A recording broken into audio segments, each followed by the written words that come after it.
minutes at the end, but first I'm going to use this to call up the folks who are going to be on the panel.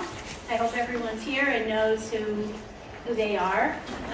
So for those of you who are participating in the panel, can you come on up and I'll introduce all of you.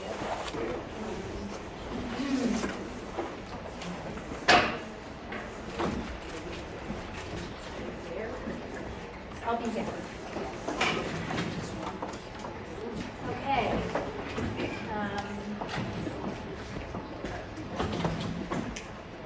This is the traveler in me. I do much better standing than I do sitting to speak. So you've heard from a lot of people today. I think what distinguishes this group, and you've heard it from a lot of people who have been really on the front lines of fighting for the elimination of childhood lead poisoning.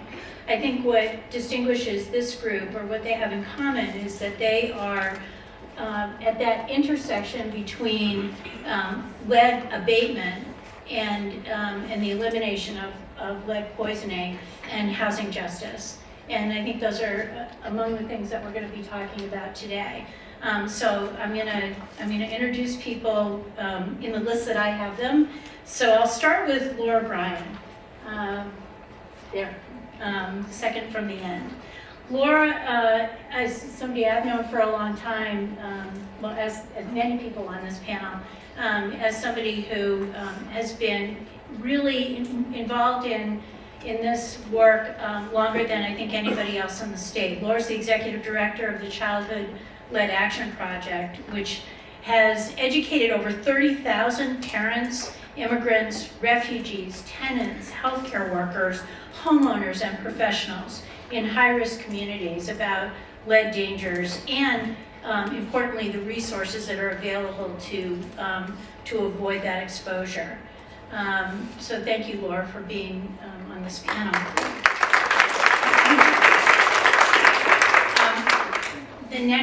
The next person I'd like to introduce is Lori Clark, if you can identify yourself, thank you, who is the Assistant Program Administrator and has been a member of the Rhode Island Department of Health's lead program since 2015.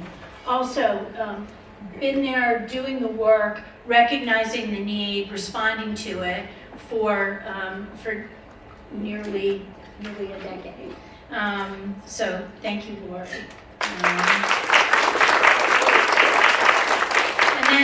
And then somebody from our own shop, Keith Hoffmann. Keith is the organizer, the prime organizer of this event, and is the chief of our Civil and Community Rights Unit under our Public Protection Bureau in the Office of the Attorney General, and is the Attorney General's lead advocate who has spearheaded the lead enforcement efforts. And I think Keith can appropriately be credited with advancing the lead work that was existing before he took this on to the next level of enforcement, and really holding landlords who fail to do the right thing, and incidentally what the law requires, holding them accountable. And we now have a whole program that does that in the Office of the Attorney General, as I'm sure you know, and Keith is really responsible for that. So Keith. I'll next introduce Jen Wood, who's the Executive Director of the Rhode Island Center for Justice. The Center for Justice provides really just invaluable legal support and services to our community, including families who are impacted by lead poisoning, and through the work at the Center for Justice, just critical support for families who are facing eviction and other forms of housing inadequacy, which again I think is that intersection that we'll be talking about. So it's Jen. And then finally, Ruth Ann Norton is with us today. Ruth Ann is the Chief and CEO of Green and Healthy Homes Initiative, and has played a critical role in advancing racial and health equity through healthy housing. She serves as a member of the EPA's Children's Health Protection Advisory Committee and the National Leadership Academy for Public Health, and is chair of the Maryland Lead Poisoning Prevention Commission. I will say that Maryland has done remarkable work, and I think the kind of offers us the kind of what good looks like and what we can achieve that I think the Attorney General was talking about. And we're really lucky to have her as a panelist. So Ruth Ann. Okay, I am going to come down to the end, and then we're gonna. Oh, I'm sorry, Chris. I'm sorry. Okay. Where's Persona? I'm sorry, I'm jumping ahead too quickly. So Chris Hunsinger is the Chief of Innovation Strategy at Rhode Island Housing, and a critical partner, notwithstanding my gap. Okay, that's on me. Rhode Island helps property owners in remediating lead hazards in their property, and very critically is a source of funding to accomplish that remediation, which is a way that, as I think you all know, undercuts the, gee, I'd really like to follow the law, but I can't afford it, which last time I looked isn't really a defense, but it helps to be able to counter that claim with, with those resources. But it takes somebody who's dedicated to that cause to make those resources available. So, Chris.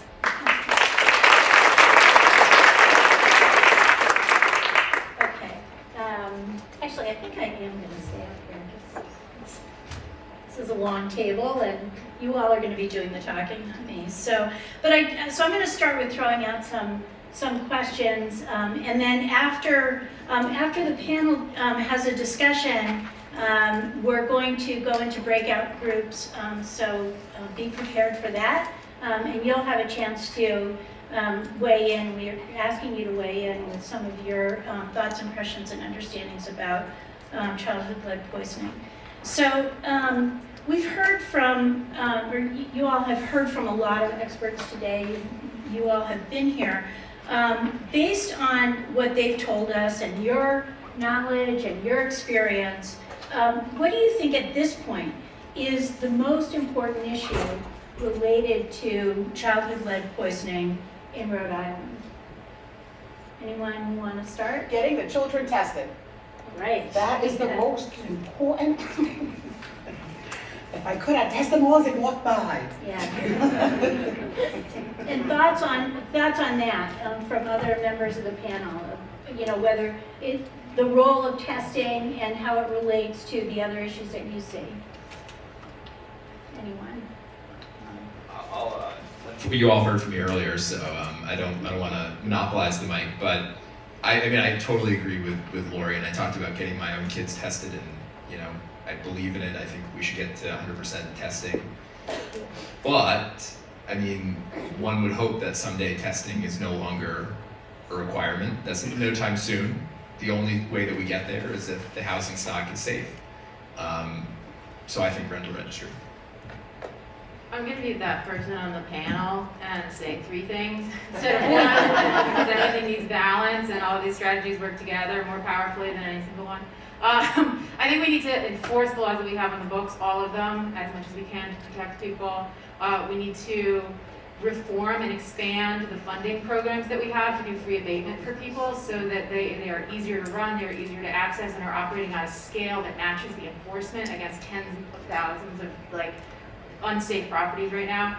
And then we also need to properly fund intervention services for the over 1,000 a year kids who are being told whose parents are being told for the first time, now that we've lowered the reference value for lead exposure, that their kids are lead poisoned. Because most of those kids do not have funded intervention services. They don't have funded lead inspections or non-medical case management because the funding policy hasn't caught up to that yet.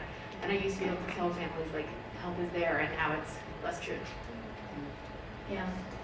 So I'm going to weigh in on the accuracy and transparency of information, because bringing together a couple of these themes, people really have a right to know that they and their children are living in a safe space. And the testing big endorsement, but it only is as against that, right? It's the exception. We need to have a basis for everyone in Rhode Island to know that they and their children are living in a safe home. And until we reach that universality of that access to that information, not with piecemeal measures at different agencies scattered across the internet, but in a single source of truth, I don't think we're gonna get there. Yeah. I was going to defer to my friend from Rhode Island Housing first. So I come at it from a different lens. I agree with the goal, lead-free for everyone and everyone knowing that it's safe. But I think you asked what was like the most important or what was the biggest issue facing us now, and I think that's getting the work done now that we can. So I work every day in the programs, making people fill out the applications on the onerous funding sources and, approving them and then going out and finding contractors to do the work. So I'll show up for the rally to achieve the goal, but every day we're trying to make it, what we have now, work and work better. So I'm going to repeat some of what has been said, but one is to have a standard and have the courage to enforce the standard, because over time the investment will follow that, the compliance will follow it, but you have to establish what you have, establish some really good pieces of legislation here that need to be funded and enforced. The second really is to ensure that there's lead, not just in the lead programs, but lead in every housing policy and every dollar that we touch a family's home. I've spent the last month or two of my life trying to get people to be aware that the $12 billion in this country that will be spent on greenhouse gas emission work, improving climate and housing, it also means it's going to disturb lead-based paint. That we have to have a holistic view of how we look at the health of families and the opportunity for families by looking at lead in all of those policies collectively. And I think having that strategy, and I have to just take a moment to say, in this community in Rhode Island, you are extraordinarily blessed. You have the best Attorney General in the country working on this issue. You have a champion in Keith Hoffmann that is incredible. You have incredible organizations like CLAP. So I agree with the Attorney General, we can get it done, but you gotta have those things and make sure that dollars are going into the preventive measures, because that is where the cure is. So I'd like to pick up on that observation and kind of connect it to what I think a bunch of you have said, which is the need to take the laws that we have, implement them, enforce them, and even further ensure that consideration for the presence of lead is taken into account wherever it needs to be. And many of you, either in your current positions or in past lives, have been involved in organizing, going out, talking to people, getting people who are affected together, petitioning and advocating. And I wonder if you can speak to what kind of advocacy you think is needed to ensure that the consideration for the risk of lead poisoning is inserted everywhere where it needs to be. What kind of advocacy is needed from each of your perspectives, from Rhode Island Housing to a public interest law center, to a Department of Health, to an explicit advocacy organization? What kind of organizing is needed for that? Anyone? I think the partnerships are so key, right? So I know the larger organizing, the larger making the public aware and legislators aware, but all of the folks sitting up here work together. So when you just said we're going to disturb lead paint, we've had conversations about how we do work simultaneously. When you do that, how we go in and fix lead. So I think these folks who do all that on the ground work, working together is very, very, is like a big part of achieving all of your goals and that advocacy. This group of folks is your best spokespeople out there. I would say data, which is kind of a nerdy answer, but I think if you bear with me, I think it maybe makes sense. You know, the surveillance screening that Lori mentioned, I agree, is so important. In part, of course, to notify the family and intervene and make sure the home can be made lead safe, but also so that we know the scope of the problem. You know, there's some charts outside that I think have been referenced a couple times today, and I think that without that data about like the number of kids who in this state are lead poisoned, the percentage of kids who are lead poisoned by the time they go into first grade in this state or kindergarten, without that data, we wouldn't be here today because we wouldn't know that it's as big of an issue as it is. I think that as a state, we need to focus on collecting more data that shows the scope of the challenges that people are facing getting access to safe, affordable housing. That shows that shows you know, why it is that, you know, somebody mentioned earlier today, you can have a family who has a lead poisoned child and you just want to remove them from the house and get them a new home, but we can't do that. You know, why isn't there sufficient housing stock to do that? These are kind of like data questions that I think once people understand, you know, how many lead safe homes there really are here, once we have an idea through something like through the rental registry, you know, how many homes there are in each community, how many lead safe homes are there in each community, we increase the compliance, then we'll know, you know, what more resources need to follow into certain communities to increase compliance even further.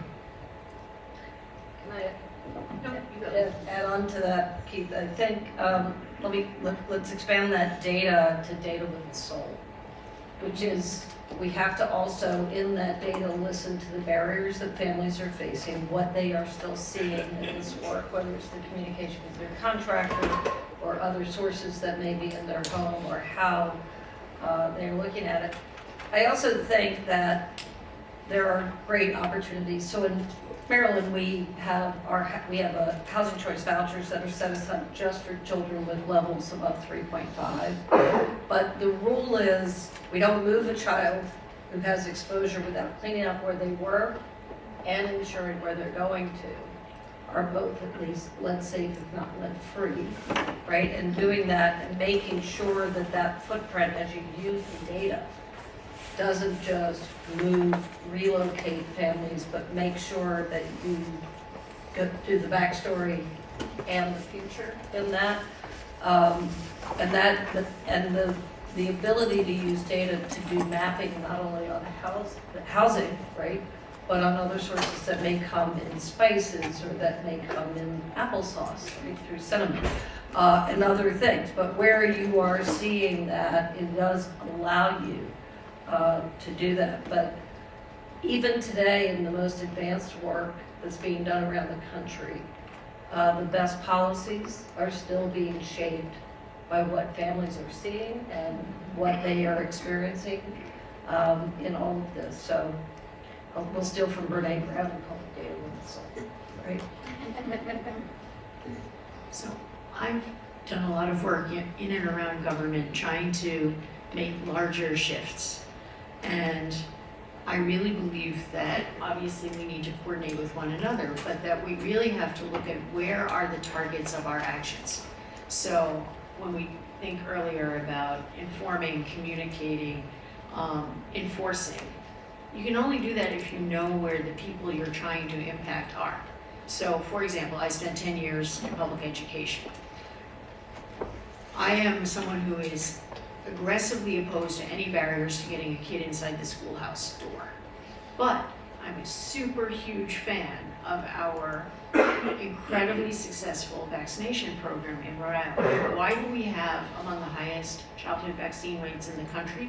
Because we coordinated that so that all the vaccines are coordinated through one source and then deployed. So it's not relying upon onesie, twosie pediatricians to figure out how to get the vaccine thing to work. So coordination. And secondly, You cannot bring your child into a Rhode Island public school without evidence of vaccination.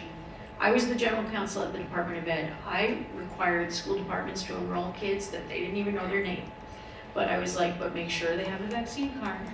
Because I don't care what their name is, but I do care that they're safe to be in the classroom with the other children. And it's a point of connection. You're only gonna have that family for that 1 minute, right when they're trying to enroll that kid.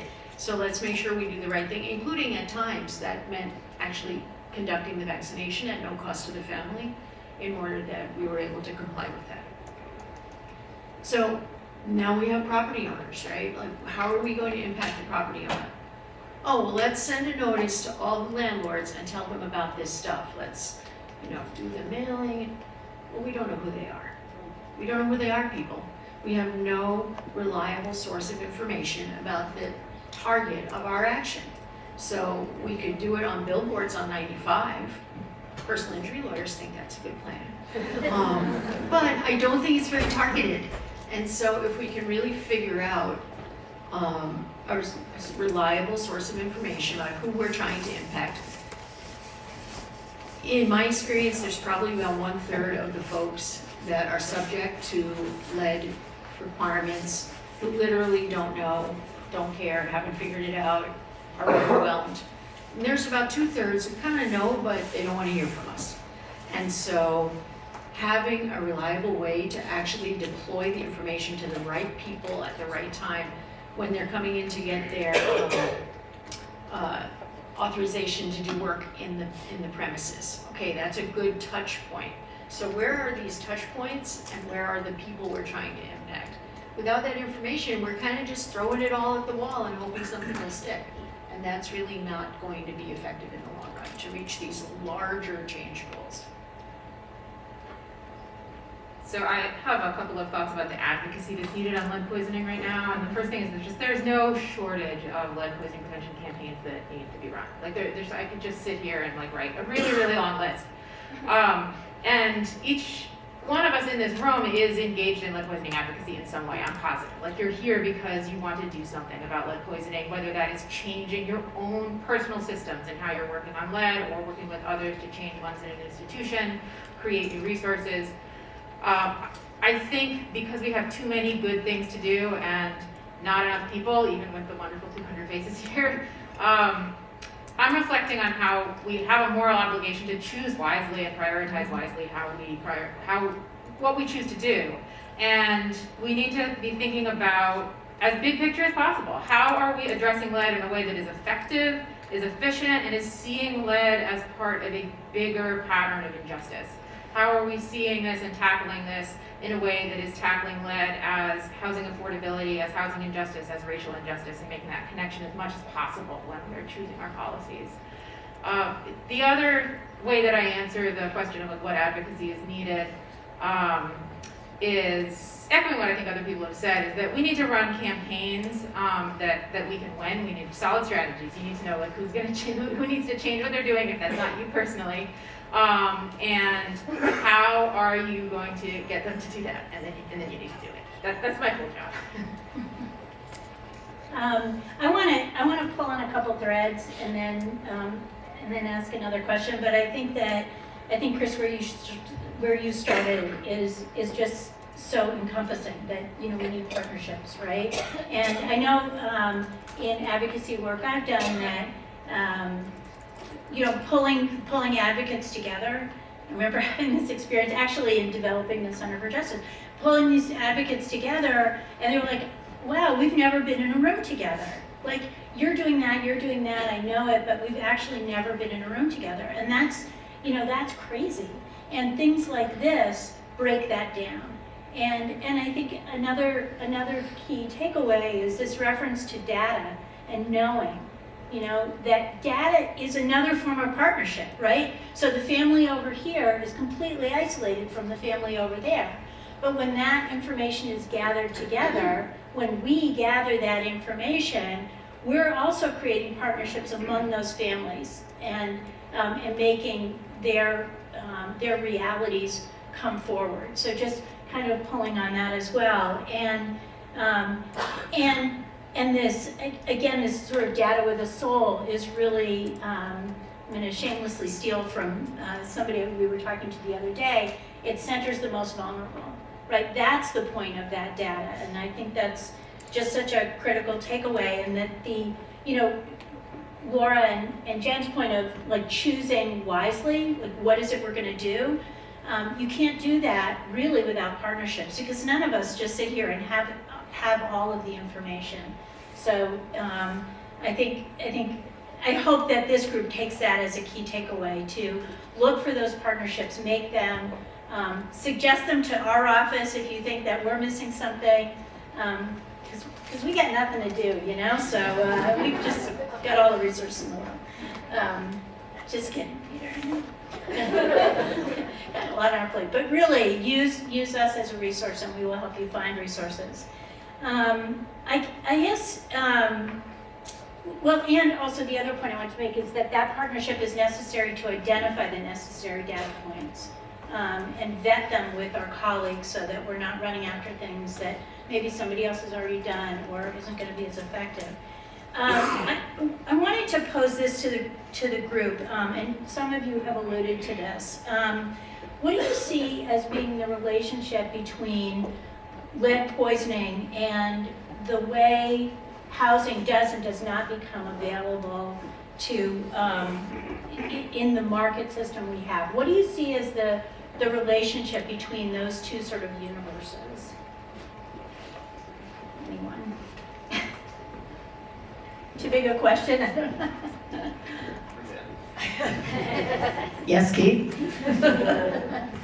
Well, we're the Green and Healthy Homes Initiative, so I'll talk about this in the universe of that, and I want to acknowledge my colleagues, Bert Cooper and Brion Evans, who here in Providence are running a healthy housing program, right, that is going to look at this concept of how we look at lead and other aspects of physical health, right, of individuals, and structural health, and how do we take them both together to think about health, economic, and social outcomes, right?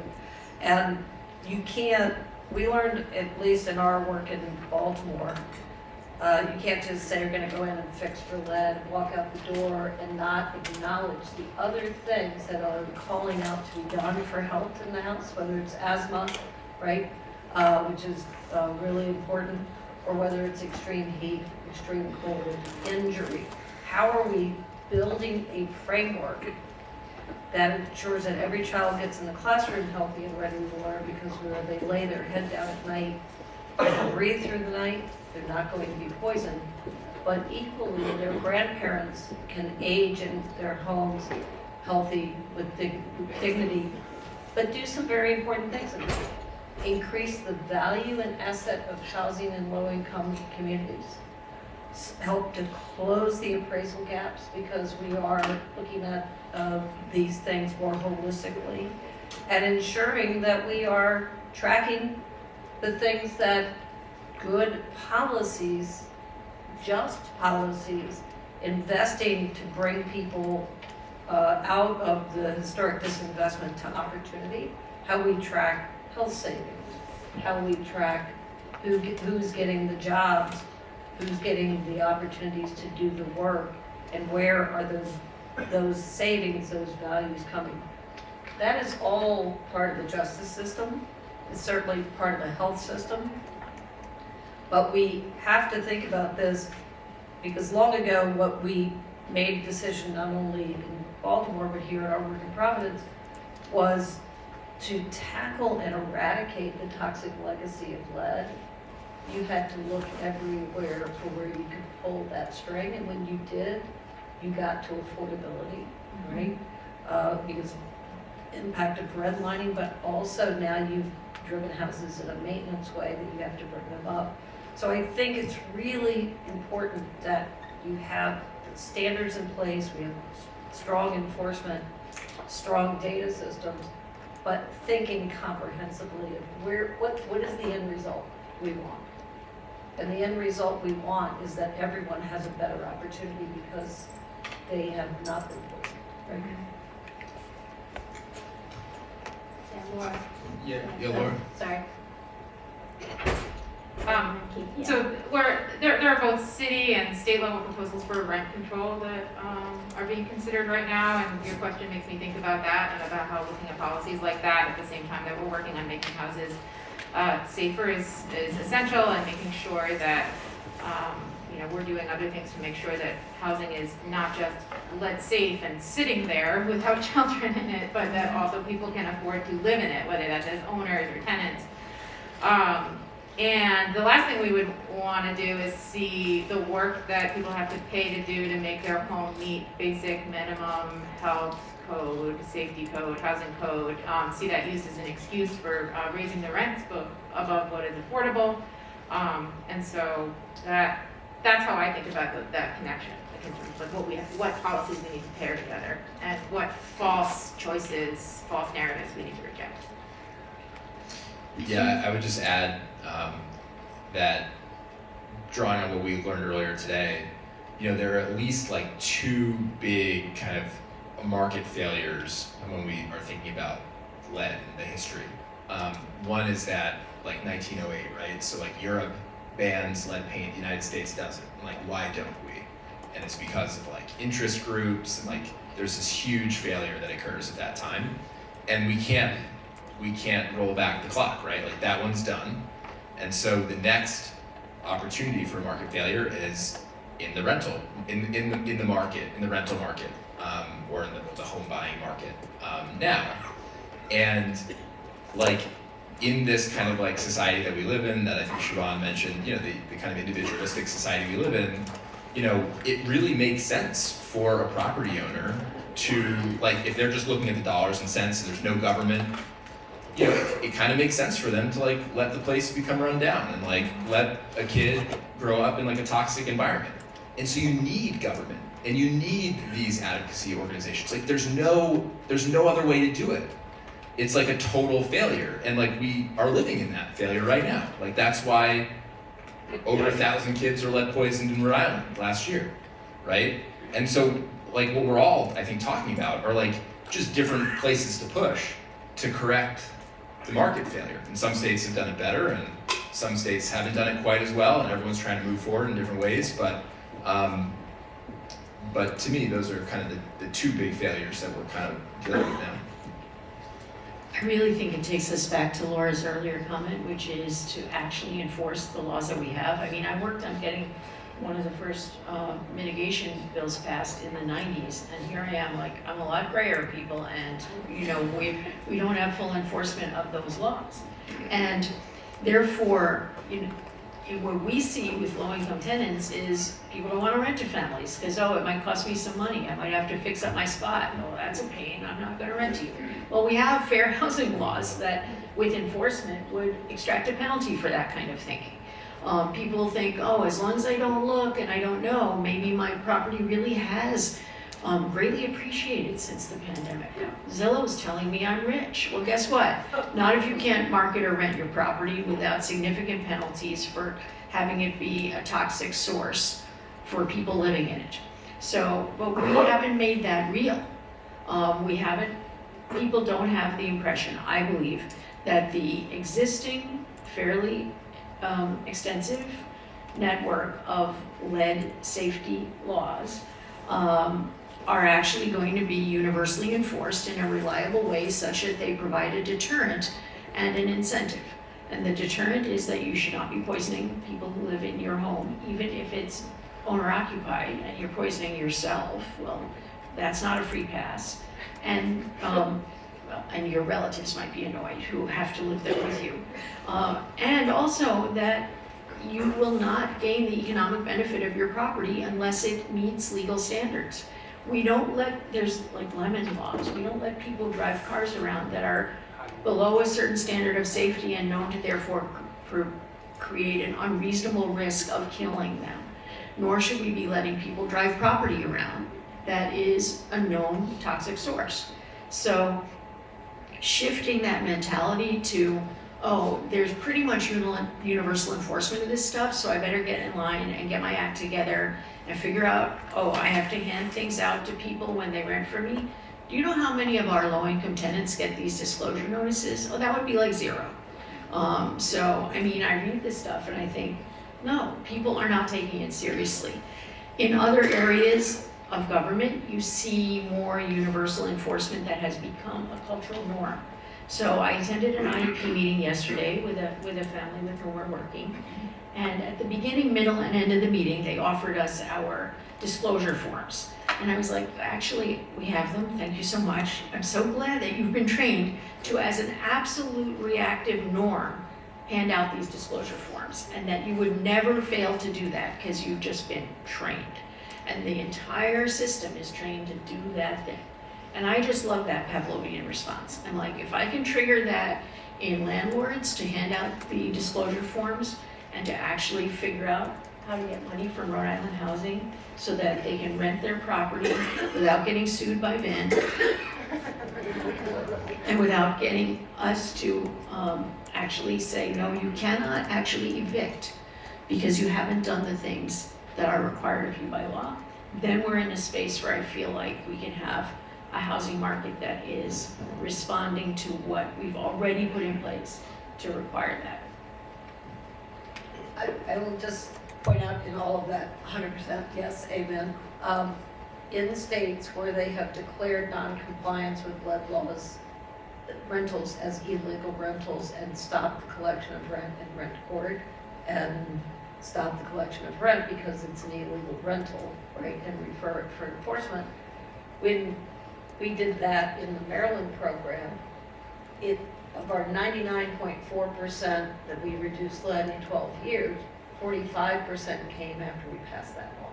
Mm-hmm. And the understanding that if you stop the cash, right, people will be incentivized to do what they need to do. So. Yeah, that's the make it real. You know, make it real for those who have the immediate control over poisoning over properties that poison.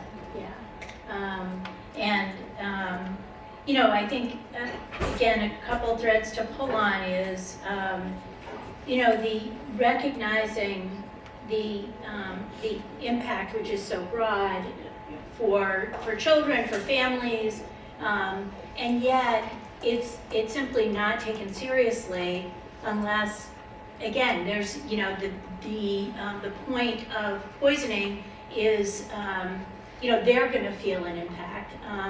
But I think also it's, you know, it's the continuous advocacy that that can eventually make lawmakers and those who enforce, in a position to enforce laws, actually care what happens to people who have, you know, there was a reference to redlining, right? Like, so there's this completely historic experience of discrimination and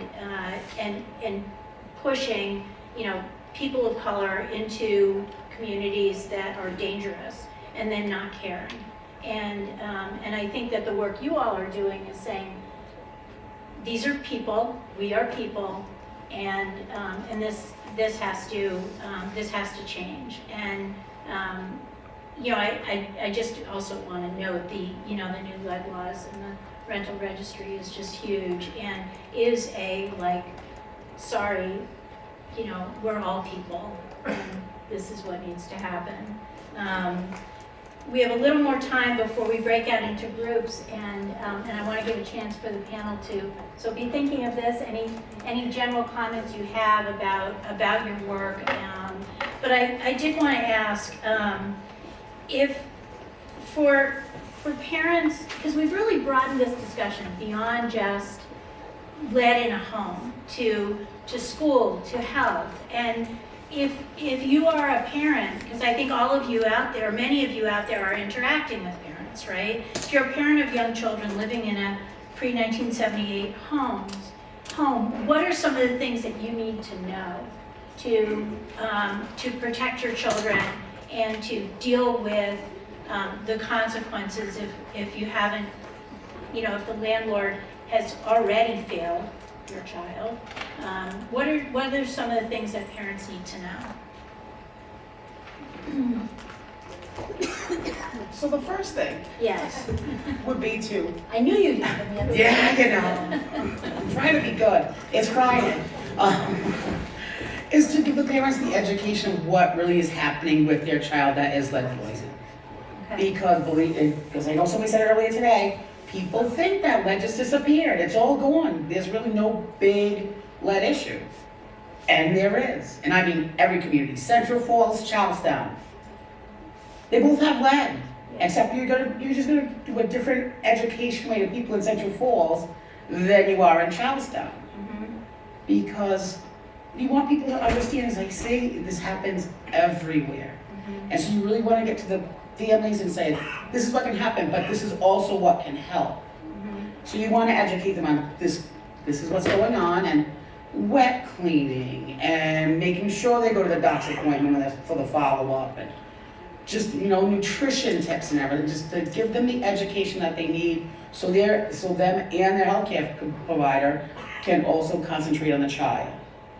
And then, let us deal with the house. Let us deal with the housing, because if you don't do it, I'm calling Keith and done. Off to court you go. Yeah, or I call Kristen and say, hi, want to do a super clean? That was good. But it's a great partnership that we have. And it's wonderful because I do recommend people that don't live in, like Providence has their own lead program. And so I do send lots of people your way. But it's just like education, because I don't want the families to feel helpless. Yeah. And so I know like somebody like, oh, well, we don't use the term lead poisoning, or we just use the elevated blood level.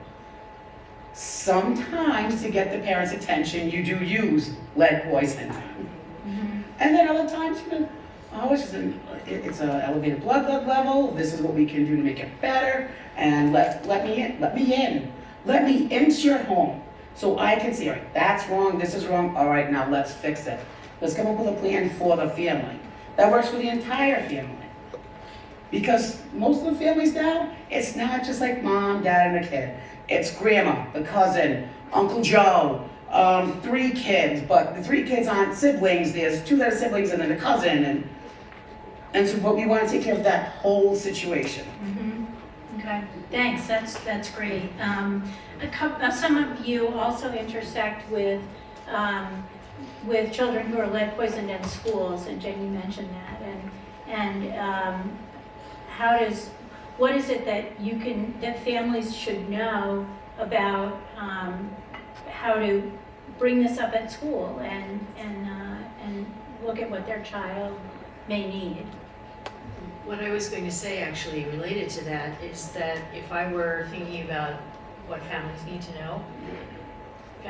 know that no one is immune from this hazard in their homes. Because actually I am the face of the lead poisoned child, because here I am, middle class civil rights lawyer, living in my cute little house on Providence's east side, which is now, according to Zillow, worth quite a bit of money.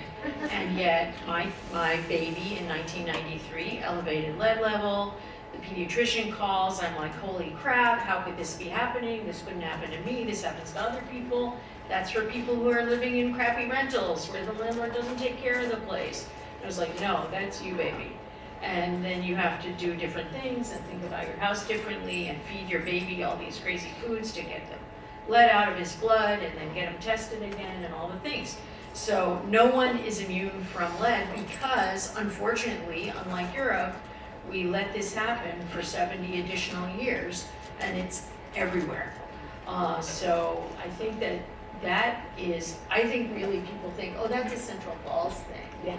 That's a Woonsocket thing. No, it's like your nice little tract home in your cute little neighborhood and it's you. So that also motivates families, I think, to not feel shame and stigma and isolated and realize, oh yeah, this happens to all of the families. And so I should then interact with folks at the school and make sure that my child is getting whatever help they might need. If there are learning issues associated with the fact that the child has now had an elevated lead level, and not hide from that and not run from that. So this is something that happens to everyone. I liked Dr. Zeider's thing of, not focusing on blame, and certainly as a pediatrician and working with families, 3,000% agree. Vin and I were both chuckling that we kind of like blame in certain circumstances. When people are doing intentional things that are very harmful to other people, then blame's okay. But not in the relationship with families of young children, trying to help them navigate through systems now that they've gotten some really devastating news that they have a child that is going to need some help. Yeah, Anne, did you have, oh, okay. I was just gonna, I keep agreeing with you, so we have to go have coffee or something. But this messaging of like, it's very hard when you are a young mother to understand that the equivalent of 3 granules of sugar of lead dust can start to have that cognitive impact on the brain that starts at least 2 micrograms per deciliter, right? And that in that lower level of lead poisoning, you're going to have some of the most aggressive deterioration of reading and reasoning ability. But sometimes it's also equally important to say that as an adult, if you are exposed to lead and you have lead in your system, you're going to have an 8-time greater likelihood of kidney failure, of hypertension. You're going to have a greater likelihood of cardiac arrest, which the studies are coming out. The Journal of American Medicine recently just released that in 2019 there were 5.5 million cardiac deaths related directly to lead as the primary source. Oh. It was So it's not just a children's issue? not just, it is primarily a children's issue because of the brain development, right? It's primarily, and should be our highest calling, is the future of our children. But I think people need that wake-up call because it's very hard to know that it's a blood lead level is hard to interpret to the fact that when your child gets to 3rd grade level reading, it's going to be very challenging, or they're going to have disruptions or difficulties concentrating, and all of the things that may come, and how difficult it is even for people who've had lead poisoning to be successful. We have a young lady in our health department in Baltimore who one time described to me, she graduated at the Bloomberg School of Public Health, and she said that learning for her was like holding tight onto her desk the entire time, and how hard her life and how exhausting her life has been, right, because of it. More fortunate than some other. But I think people have to feel this to engage. There has to be some both stick and then we have to incentivize, right, economically, we have to have all of these tools. But I think this concept of how people feel this and how we talk to people about this, right, the whole issue, and letting them be heard also about that part of the solution, so incredibly important. Yeah, Laura. We had some great reflection on the earlier panels about how there is not a one-size-fits-all messaging for everybody and how important that is. But thinking about what I want parents to know, I think that the first thing is just that this is not your fault, but it is your problem, and I'm really sorry. Like that's honestly like where I start. And the fact that you're worried that your child is threatened by lead hazards that may poison them in the future, or if they're in a lead poisoning crisis right now, is deeply unfair. And it's incredibly frustrating. I know that the lead that is poisoning them is literally invisible, and we have to work together to figure out where it is and protect your child. I would say that there is help available. Make sure people know that right away. And I'm not promising all the help everybody deserves and everything's perfect, but there is really important, meaningful help available. There are programs that will find the lead for you in your house and fix your home for free. And I'll sit down with you and help you find the right one for you. There's a great one in Woonsocket, a great one in Providence. There's a statewide one, RIHousing, and we also have the lead tax credit. If your child has gotten a blood test and you found out that they're lead poisoned, immediately I want to tell you, like, there are good people who will work with you right now. The health department, you may not even know it, they're swinging into action, they're coordinating them. Your doctor's going to be helping you and checking in. Have you heard from Olga yet? You live in the northern part of Rhode Island. They're really good people here. Like, I'll give you their phone number. I'm sure you're on their list too. And then if what you're looking at doesn't end up being enough for you and your family, be honest, connect with us, and let's work together. I'll introduce you to other people who felt the same way and made things better and aren't going to sit on their laurels, who want to just keep making it better. And that's where we'll go. Yeah, thank you. That's really inspiring. Because you're telling the story of like there is a way, which I think is just critical. At the beginning, in the impossible question, like what's the one thing? So unfair. But a number of you made reference to enforcement of existing laws. And I wonder if you can speak to what are some of the challenges to enforcement, and what do you see as the effective or potentially effective responses to those challenges? So Keith, you're looking like you got a thought. Yeah, I mean, this is what we do, right? That's what we do. I think there are certainly still challenges. I mean, one thing that I think, we do have this amazing team at DOH who we have to give a huge amount of credit to. They do really comprehensive inspections when a child is lead poisoned, and those are invaluable to enforcement. And from what I understand, speaking with our DOH partners, landlords, because they've seen us enforcing when they don't clean up a property after being issued a notice of violation, have begun moving a little bit more when the DOH issues a notice of violation. Because in the past, without enforcement, the DOH would issue a notice of violation and nothing would happen. You have these huge fines hanging over your head, but if nobody's frankly going to sue you, then it's kind of phantom enforcement, like nothing's actually happening. So now that we've sued, I think we just sued our 22nd landlord, 24th, something in the 2 dozen, we'll say-ish, and we brought actions against dozens more where we've threatened to sue, gotten the property cleaned up, maybe pre-sue settlement, in some of those other cases. I think that the word is getting out. But one of the most frustrating things that we see over and over and over again when we file these lawsuits is that the properties did not have certificates, right? And so, this is something that could have been prevented. We don't, as much as we do like going to court, and we've got this great team here from the AG's office, Lenny and Rachel and Paul and Riley, some of our fantastic attorneys who are all taking these cases.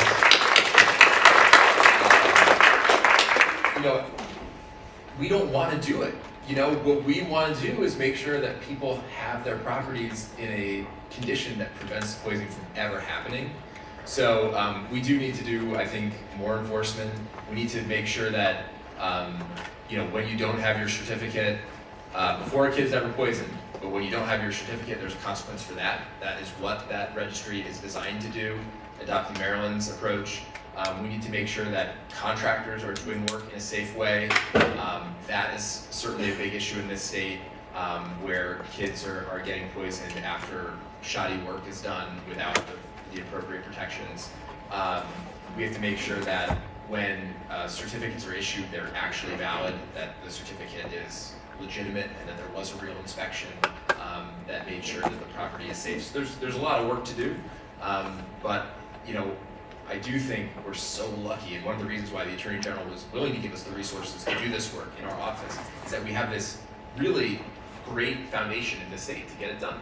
We have the Child Legal Action Project, we have the Center for Justice, we have the Department of Health doing this great work, and so you have the ecosystem that you need to be able to do the enforcement, because the AG's office can't do it alone, the Department of Health can't do it alone, NGOs can't do it alone, everybody needs to be at the table, and we do have that in the state right now. Changing human behavior at scale is really hard. I'm sorry? Changing human behavior at scale is really hard. We will need to shift to an environment in which enforcement is considered a norm, not an exception. And it's that simple. And you see other massive social changes where that has happened. Like seatbelt use, it wasn't even a thing, and then it was a thing, but randomly and intermittently enforced. And then it became something that was enforceable. And where the norm was considered to be enforcement rather than that as a freakish exception. And I really want to say that the Attorney General's office has shifted a norm in that now landlords understand, oh, I might actually get sued, oh my God. And when the tort lawyers and the eviction defense lawyers and the AG's office are all doing their job, it will shift towards the presumption being, oh, actually I'm more likely than not to have to follow these laws, so you know what, aren't there some resources available to help me follow these laws? I might as well get ahead of that curve. It's a shift, it takes work, but it'll happen. Yeah. You know, HUD will tell you that it is a 10-to-1 ratio of enforcement versus all the over $1 billion that they have given out in lead hazard control grants. Enforcement moves it at a 10 times rate in that. What we knew in the Maryland law, what we know in what's happened in Philadelphia and Michigan and other places, right? Where there has been a really strong standard of enforcement. In Maryland, we had about 3% of owners complying with lead safety in a voluntary basis prior to passing a law in 1994 that went to 87% within a decade of that compliance and then moving that up, right? What it also, the state leadership of enforcement does is it also gives the confidence and empowers your local jurisdictions to do better on their housing code enforcement, on their other work. But I think you made this point, right? When people understand that there will be enforcement, there is a large part of the market that just says, I don't want that to be me, Yeah. and moves, right? So important that residents and tenants understand what is out there in enforcement too, and how they can play a role in that, because that is empowering. It gives them where you can go, not only the access to a plethora of resources, but there will be action. And when there starts to be that faith in that action, people also are more likely to go get their kid tested and not be afraid to get tested, because they're not afraid that they might get evicted or they might lose out in some other way. It has such a resounding effect that there is nothing probably more important than that baseline, that foundation, that things will happen. And that enforcement will happen, and there will be the Attorney General's office that will make sure of that. That gives breath to everything else in all of the programs. Yeah, I'd like to, again, kind of highlight a piece of what you're saying and introduce another.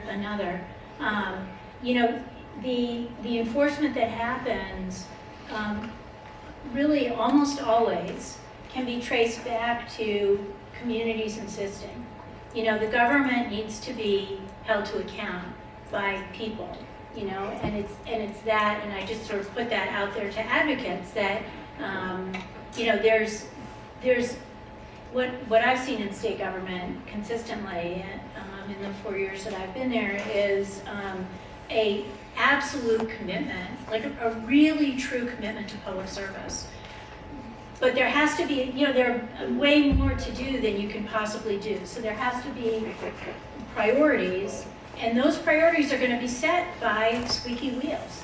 You know, so that's another really important part of breaking through to an enforcement regime that then just switches things. I mean, in our office, we've seen it not only in lead, but in consumer protection. You know, it's gone, you know, there's kind of a new sheriff in town, right? And so industries that the office has focused on have really changed. And also I want to pull on that and highlight it, because I think it's just so easy to feel like, you know, what are you going to do? They never something, right? They can and they will. And again, I think it goes back to the partnership. The other thing, you know, to partner around pushing for that.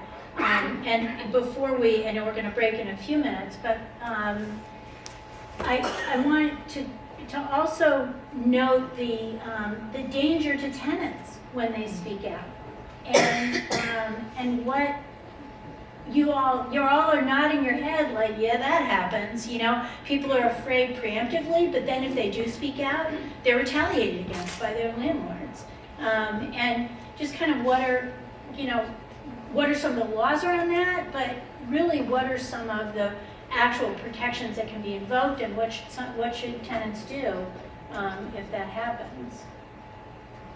Well, it highlights some of these new tools, right? Because first and foremost, we're starting to bring affirmative cases against landlords for retaliation. So I want people to know that. I want that word on the street, because it is illegal for a landlord to retaliate when people call code. Almost every case we get involved with low-income tenants and eviction involves substandard conditions. And I don't mean trivially substandard conditions. I mean seriously non-code compliant places. And yet, frequently, most of the time, you ask a tenant, have you called code? Well, no, because I don't want to get evicted. Because calling code equals eviction. There's almost like a one-to-one correlation in the popular imagination about what the consequence of that is. And the only way to shift that is by juxtaposing those defenses, when people are served with evictions. But being served with eviction is a penalty unto itself. So it's a high price for a family to pay for the privilege of calling code enforcement, even if we then win the eviction based on the retaliation defense. So that's also pushed us to shift our practice somewhat to sue affirmatively when that's happening. So, and that's countercultural, frankly. It hasn't been the norm, and we're trying to shift that a little bit so that landlords realize, oh wait, I not only sue people for eviction, and then lawyers might juxtapose a defense to that eviction, but oh, they might sue me first, because my tenants called code, and then I started harassing and threatening my tenant. So I think the tool is there. That's an existing framework. That's existing law. There are enhanced tools thanks to the Attorney General's package of bills in terms of putting rent money aside and in terms of prohibiting landlords from evicting for non-payment of rent in certain circumstances, and we intend to use those tools to their fullest effect. Anyone else on that? So sometimes, it all depends on somebody's situation with it. So if you have undocumented people that have an apartment that they're paying cash for, that's going under the radar. And so now all of a sudden, okay, the child's tested positive, can we come in? No. And I fully, because I would want to be homeless right now due to the market and everything like that, but it's trying to offer these people as much help as we can, no matter what their status is. I mean, even if they're couch surfing, because we've had a couple of cases like that, where, they were, oh, well, I'm staying with my friend. Well, yeah, your child has tested positive, living with your friend. Can we come in? And the friend's like, no, because now I'm going to lose my situation because I wasn't supposed to have you here. And it gets tough. Because living situations aren't just basic, here's your apartment, here you go, pay your rent, all right, everything's fine. No, you have people trying to do all sorts of stuff. And finding help for that section is tough. I send them to you. Because I'm just like, well, how can we help this person? Because now, well, the friend threw them out, so now we have a mother and baby out in the street with nowhere to live. The baby's poisoned. Mom's just like, shelter won't let me in. Rather go on the street than go to Harrington Hall. And it's just, we need to help them as well to get safe housing for them. And I say safe housing for no matter what their status is. So in the lead program at Rhode Island Housing, one of the things we do with the Center for Justice is when we come across a tenant who's afraid, is we put them in touch with the Center for Justice. And sometimes it's just a conversation with the landlord, right? Sometimes we don't have to affirmatively sue. Not everybody went to law school, but they are able to have those conversations and broker like a situation that can go forward where the work can be done. And so I think there's all these different pieces. I think the enforcement pieces, everything everyone said about that is so crucial. But on these smaller projects where we need to fix the situation so the child still isn't there. We can keep that family in the home by Jen and her merry band of warriors, just having conversations and telling the landlord what they can and what they can't do. So I think there's a lot of different ways that the Center for Justice is very key in all of these efforts. And also, it's the tenants too, just to be fair. Like, a lot of tenants are afraid of having the lead program get involved for all the reasons that you mentioned, which are very legitimate. And also a kind of incredulity that there's actually RIHousing support. Like, wait, you mean you're gonna put me up? Because actually, that's never happened before, so I didn't even know that would be an option. So a lot of the times, it's really making people aware that some of these program designs are actually pretty good. And people have thought through that if you have to leave the premises in order for the work to be safely done. And let's underscore, yes, please, because we know that some of the worst poisoning happens when non-compliant work is being done in a property. And you shouldn't be sitting there breathing it in. So just helping people understand that actually there are funds available to give that support, and that you can get to go back to live where you were living, and you will be safely housed in between. People literally don't believe that's true. The deal breaker though on that is Yeah. that you can bring your pet. We do pet-friendly hotels, and so we've had families before not want to go, refuse to go. And so now we use pet-friendly hotels and then pet can be housed. It's that Yeah. little a thing, but it's a huge deal to people. And so those changes in the program have made it work for a lot more people. So if somebody who's here today encounters somebody who doesn't want to call code, doesn't want to file an affirmative case because they're afraid they're going to get evicted, who should they call to, first of all, find out what protections are available for them? So the team at Rhode Island Housing educates the folks who come in and ask questions, through our program. They're referred by DOH, they're referred by all kinds of folks.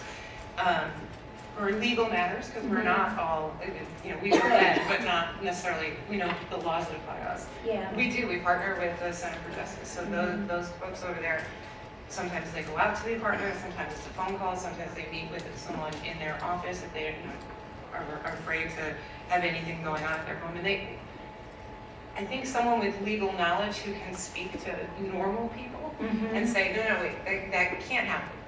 Or here's what you can do, or do you want me to speak to the landlord on your behalf, or you really do have to leave. And we tell them that they will be helpful if their landlord takes an action. And so I think there's that layer of security. Someone will help me if that happens. So we always, we send them to Jen. We also will have a lot of those conversations with people who are trying to figure things out. And some of us in the office have been through that and have thought through that in very practical ways. So we will educate people about their rights, their right to protection from retaliation, their right to housing that should be lead safe, but we won't, and we've fought really hard for this to exist, but we won't pretend that rights on paper are the same as power and protection in this moment in reality. And so we will always encourage people to just start with a consultation with the Center for Justice. But getting more to your question about what do you offer to people who really just don't feel comfortable for very valid reasons, like engaging with government or engaging with the legal system, then the question becomes, okay, so the problem is, it can be seen as a legal one, but it can also be seen as a fundamental power imbalance and lack of respect. And so how do you address the power imbalance between somebody, a landlord who has a moral obligation to protect somebody that they're not? And I've been encouraged by the increase in the last couple of years in tenant organizing in Rhode Island to get groups of people who are dealing with that together to look at ways to identify the patterns of landlords who are they're the good guy landlords and the ones who are in the process of figuring out we want to help them, and then there are the folks who are just straight out victimizing people. And the tenant organizing has been identifying those patterns and figuring out, okay, let's think beyond the law as a tool. That's a great tool, but what if we call the newspaper and embarrass these people for doing something that's just flat out wrong. Or just we show up in person in their neighborhood and embarrass them to their neighbors because like this is really, really wrong. And those are the other kinds of strategies that we're seeing and have been part of, but you know. Yeah, well, and again, there's safety in numbers, right? A great campaign that's been had across the country in places is to put the picture of a landlord up who has lead violation notices that don't get resolved. And say, he tells people at the cocktail party he's in the real estate business, but he's in the business of poisoning kids, right? But I think it's really important that the voice of non-government as partners with government is so important in this issue of the trust building, the constancy and consistency. So whether it's the church or the school teacher or the nonprofits working on this work, right, who are seen every day in community, this is where fundamentally education, empowering people with that education to know about these resources, but to also be the voice, but also the voice of parents who can talk about their issue, whether it's a parent who could afford their way through the issue, it's still tragic, or a parent who's been through this. All of these voices are so important in building trust to say you can get resources for Rhode Island housing, you can get justice, right, through the Center for Justice, you can get relocation assistance, and we will do the enforcement. But to hear it from people who don't have that vested interest but has the interest of the child and the family as the foundation to support all of us sitting at this table, right, is so critical and is going to be the most trusted voice always, right, is that person that they rely on in their life to get to the competency of the resources that can be offered. Yeah, I think that's a critical point. So thank you. And we're going to segue now to our groups. And so be thinking of questions for this illustrious panel because they are so not off the hook yet. And you'll have a chance to think about answers to some questions we posed, but I'm going to let Ariana introduce that. So thank you.